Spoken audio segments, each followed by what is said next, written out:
তোমাদেরকে পদ দিছি, তোমাদেরকে এরকম উপরে উঠাইছি, তোমাদেরকে এই সুযোগ সুবিধা দিচ্ছি, এই সুযোগ সুবিধা দিচ্ছি, এখন 45 মিনিট কি বলতেছ? গুলি চালাও। পুলিশ প্রধান ডাক দিয়েছে, ম্যাডাম গুলি কার উপর চালাবো?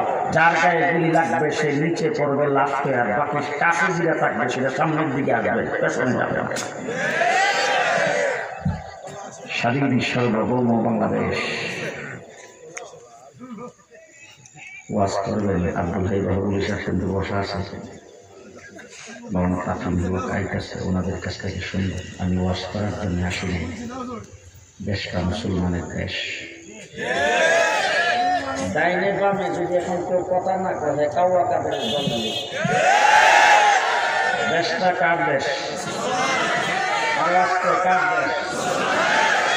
যুব সমাজ এখানে যারা আগমন করেছে, যারা আগমন করে নাই, আল ফালা যুব সংঘের সদস্যদেরকে ভালো করে তোকে আঙ্গুল দিয়ে বলতে চাই, 1947 সনে আন্দোলনে দেশ যখন দ্বিজাতিত্বের ভিত্তিতে স্বাধীন হয়েছে, তখন কলিকাতার ভাষাও বাংলা, আমাদের ভাষাও বাংলা, তারা বাঙালি, আমরা বাঙালি, কিন্তু আমরা পড়েছিলাম পাকিস্তানের অংশে, কলিকাতা পড়ছে হিন্দুস্তানের অংশে। আমরা তখন পূর্ব পাকিস্তান, আমরা কি পাকিস্তান, কলিকাতা, কলিকাতা হিন্দুস্তান। এবার আপনাদের জিজ্ঞেস করতে চাই, আমরা কেন পাকিস্তানের অংশ হইলাম? ওয়াজ এখানে শেষ। আমরা কেন পাকিস্তানের অংশ হইলাম? কলিকাতার ভাষা কি? কলিকাতার ভাষা বাংলা। তারা জাতি কি? বাঙালি। বলেন বলেন, কলিকাতার বাঙালি, আমরাও বাঙালি, আমাদের ভাষাও বাংলা, কলিকাতার ভাষাও বাংলা। তাইলে তারা কেন হিন্দুস্তান, আমরা কেন পাকিস্তান? বলেন। এই বাঙালি। আরে বাবা আবার করবে, রাখেন। ঘটনা কি বলেন?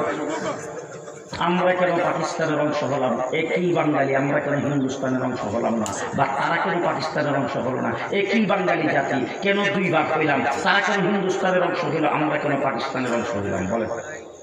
এই প্রশ্নের উত্তর প্রত্যেকটা যুবকের জানা দরকার। ওয়াজ শুনবেন পরে, সুবহানাল্লাহ বললে কইটা সওয়াবটা পরে শুনবেন, আগে প্রশ্নের উত্তর জানবেন। আমরা কেন পাকিস্তানের অংশ হলাম? পরিষ্কার ভালো করে মনে রাখবেন, আমরা মুসলিম অধ্যুষিত মুসলমান হিসাবে পাকিস্তান হয়েছিলাম। কি হিসাবে আমরা পাকিস্তানের অংশ? এটাই বলছি। ডাইনিভাবে দেখবেন, যদি কেউ না কহে খুশা দিয়া কয়েবেন, আমরা কি হিসাবে পাকিস্তানের অংশ?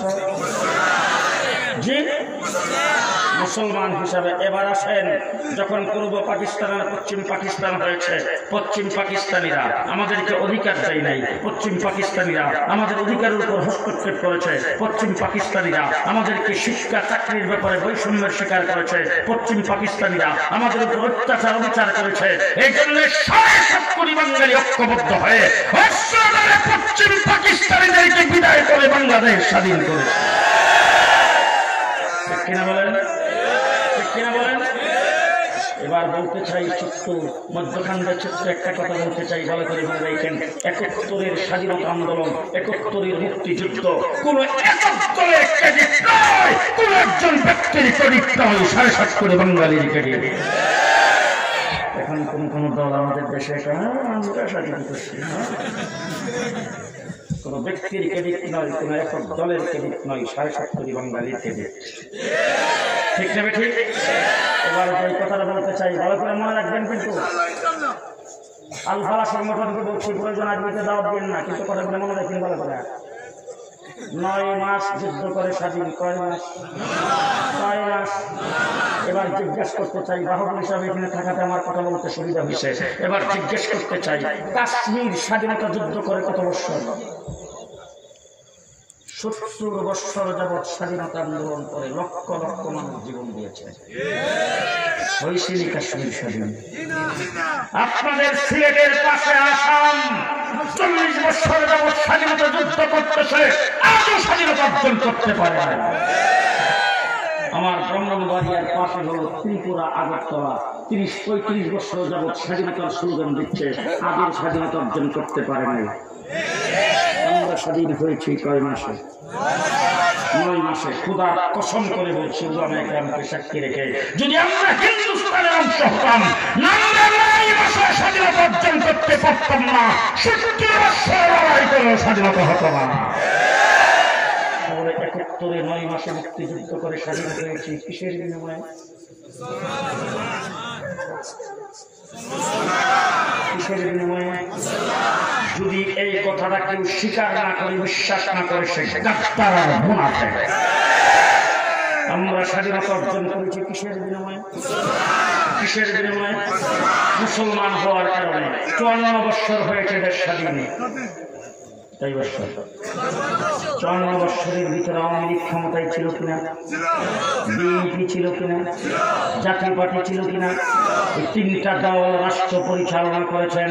যখন আওয়ামী লীগ ক্ষমতায় গেছে বিএনপিকে বলছে সুর, বিএনপি ক্ষমতায় যাইয়া আওয়ামী লীগকে বলছে ডাকাত, আর এরশাদ ক্ষমতায় যাইয়া বিএনপি আওয়ামী লীগ পুনরায় বলছে সুর আর ডাকাত। এবার জিজ্ঞেস করতে চাই এই 54 বছরের ভিতরে বাইতুল মুকাররমের খতিব সাহেব কয় বছর দেশের প্রেসিডেন্ট ছিল? শাইখুল হাদিস আল্লামা আজিজুল হক সাহেব স্বরাষ্ট্রমন্ত্রী ছিলেন কবে? মুফতি ফজলুল কামী সাহেব পররাষ্ট্রমন্ত্রী ছিলেন কবে? মৌলানা মহিউদ্দিন খান সাহেব সমাজ কল্যাণ মন্ত্রী করেছিলেন। জি 54 বছর রাষ্ট্র তোমরাই পরিচালনা করেছো। চুরি ডাকাতি যা করার তোমরা করেছো। দেশের সম্পদ লুণ্ঠন করে বেতন বাড়াই তোমরা করেছো।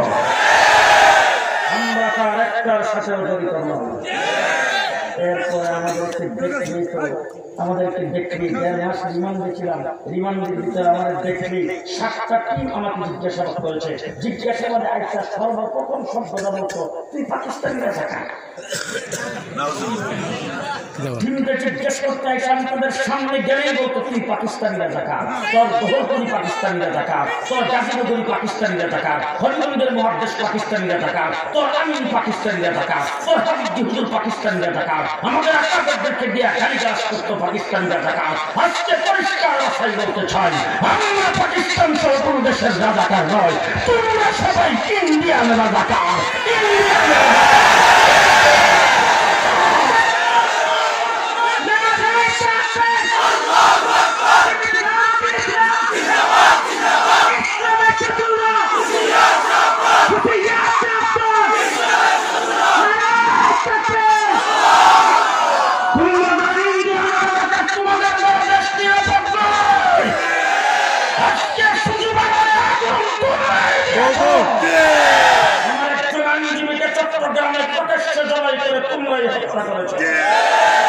আজকে তোমাদের কাউকে গ্রেফতার করতে গেলে তার নিজের গর্তের ভিতরে পাওয়া যায় চেষ্টা করতে। তোমাদের লোকজন বর্ডার দিয়ে বাদ দিয়ে গেছে তার ব্যাগের ভিতরে সুস্থুল্লাহ। পৃথিবীতে সরকারের পতন অনেক হয়েছে, ইতিহাসের পাতায় লেখা আছে, কিন্তু তোমাদের পতন যখন হয়েছে 340 জনের এমপির একটাও বাড়ি চালান দিয়েও পাওয়া যায় না। তোমাদের কোনো নেতা কর্মী নাই, এমনকি কোন মসজিদের ইমাম তোমাদেরকে সমর্থন করেছে সেটাও আছে। এমন পতন পৃথিবীর কোথাও হয় না, ঠিক কিনা?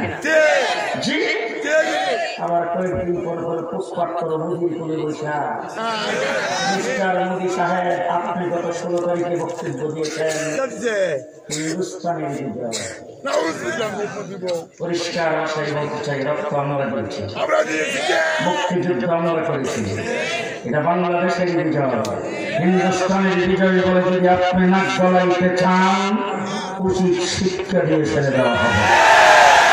আপনি আমাদেরকে শুধু রাষ্ট্র মনে করেছেন, শুধু ভাবছেন বক্তারা কিন্তু আফগানিস্তানের দিকে তাকান না। পৃথিবীর বিখ্যাত সুপ্রিম পাওয়ার আমেরিকাকে ক্যাম্পাস করা যায়,